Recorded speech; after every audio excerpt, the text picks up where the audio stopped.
गुरुपुत्र परित्रात्रे गुरुपाखंड खंडकाय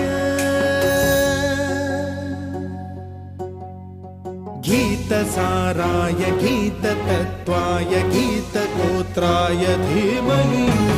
गूढगुल्फाय गन्धमत्ताय गोजयप्रदाय धीमहि गुणातीताय गुणाधीशाय गुणप्रविष्टाय धीमहि